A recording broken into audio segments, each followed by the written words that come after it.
Fake HOA tried to shut down my gun range, but it's a state-licensed training facility.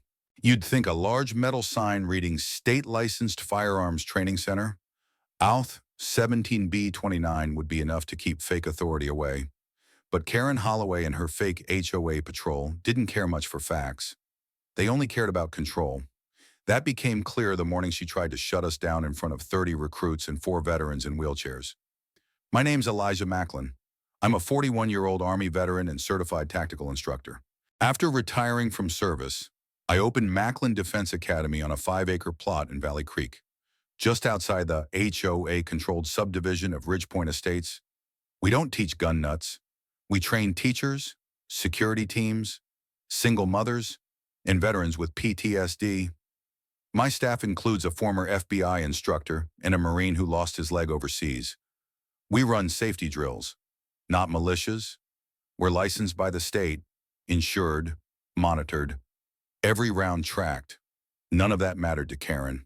It started with letters taped to our gate, handwritten, no return address, noise complaint, shut down or face penalties, unauthorized military activity near residential zone, violation of community standards. I brushed them off until she showed up with her fake HOA patrol car, magnetic decals, a flashing orange light, and 3 goons in matching vests. They called themselves the Safety Oversight Unit. She stormed onto the range like she had a warrant. "You're endangering families," she snapped. "This is a quiet neighborhood. This is licensed state land," I replied calmly. "And you're trespassing." Karen waved a clipboard.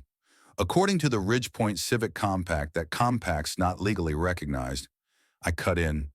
"And we're not in your jurisdiction." She smirked. "You will be." The next day, they blocked the entrance with cones and a handmade facility closed by HOA patrol sign. They slashed one of my banners and pulled down the handicapped parking notice. They even called Child Protective Services twice, claiming minors were being exposed to live ammunition. Both calls were false. Both cases were closed. But the harassment wasn't. It escalated until one Friday morning. Karen came back, this time with a fake eviction order and a camera crew from some neighborhood watchdog vlog. She handed me the closure notice while the camera rolled. "This facility is now under investigation," she said. "All activity must cease immediately." Behind her, my students were watching, so were their families. And that's when I did something she wasn't expecting. I smiled. "Great," I said, "let's get that on camera." Then I turned around and waved toward the small white trailer behind the range. Out stepped Lieutenant Harris from the County Sheriff's Department, holding a signed copy of our facility permit. "Ma'am," he said, stepping between us, "you are impersonating a legal authority." Again, Karen's face went pale. "I'm within my rights. The HOA. There is no HOA jurisdiction here." He cut her off. "And this facility is state certified.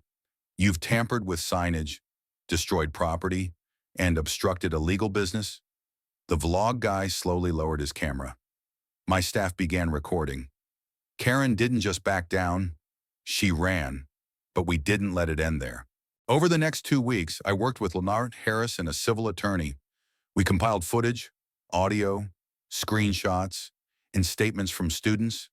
Turns out, Karen had done this before, tried to shut down a dog training facility run by a disabled woman 2 towns over. Falsely cited a food pantry, claimed power over a community center. We filed charges: criminal trespass, impersonating an officer, destruction of property, and defamation. When the footage of her being confronted by real law enforcement hit the internet, it blew up. Veteran groups reposted it, Second Amendment forums, even the local news. The fallout was swift. Karen was stripped of any public volunteer title, sued for damages, fined over $15,000. Her fake HOA patrol car towed and impounded. Her supporters vanished. Her property was vandalized with her own violation signs taped to the windows. Ironically poetic. Meanwhile, enrollment at our facility tripled. People drove in from 3 counties away to train with us. One mother told me, "I figured if someone tried to shut you down that hard, you must be doing something right." We hosted an open range day, free classes, safety demonstrations, kid-friendly obstacle courses. Even Latif Harris came with his K-9 unit. Karen tried to attend. She was escorted off the premises within 30 seconds. Now, our new sign stands tall. Macklin Defense Academy, trained to serve, licensed to protect, not yours to control. Real service isn't loud. It's lawful. It's built on trust, not fear. And when bullies try to shut down what's good, they usually trip over their own lies. The end.